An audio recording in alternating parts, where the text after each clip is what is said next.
Hey everyone, my name is Abigail Scroop. I'm going to be presenting on social media versus mental health. So, a little bit of background information is that there are a lot of positive and negative findings on social media and its effect on our mental health, but there is truly an overwhelming amount of research that shows the negative impressions that social media can have on our mental health.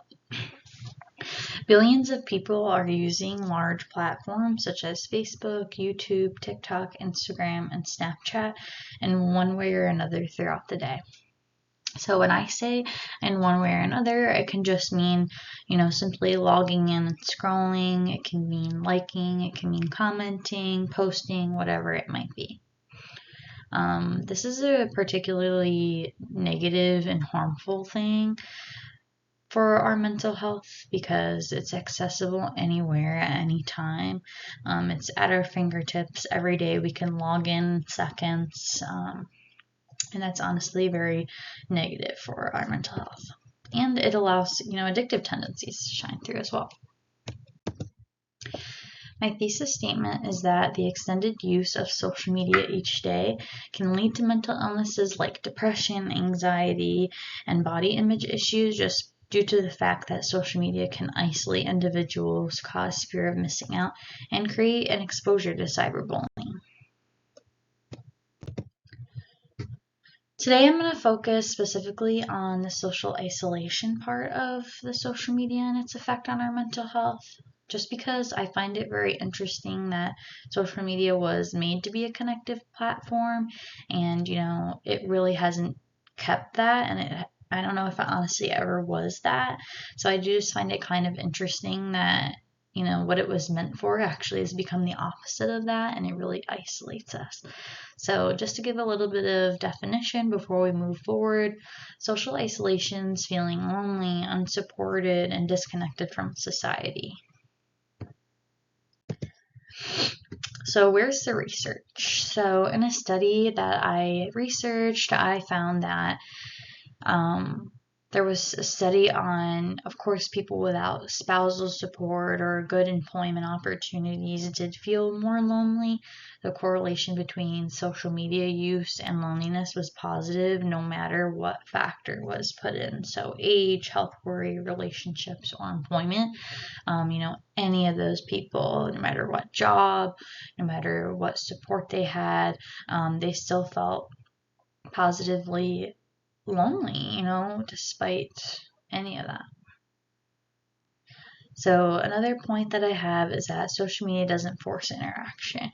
And so what I mean by this is that, you can be a silent viewer on social platforms, which means you don't have to comment, you don't have to like, you don't have to share, and you can still view it. And this just becomes dangerous because you're not getting any interaction in that case. You're missing out on opportunities in the real world to interact by being on your phone, but yet you're still not interacting when you're on social media. And just a little fact that you can see down at the bottom, 75 to 90% of people are silent viewers, which is crazy, which really shows why we're seeing some of these drastic numbers when it comes to the negative effect that social media has on our mental health. So another point I have here is just about a little bit more data on social media visits per week as it correlates to social isolation. So as you can see, it was a study done with over 1,700 people with a wide range, from teens up to 30s.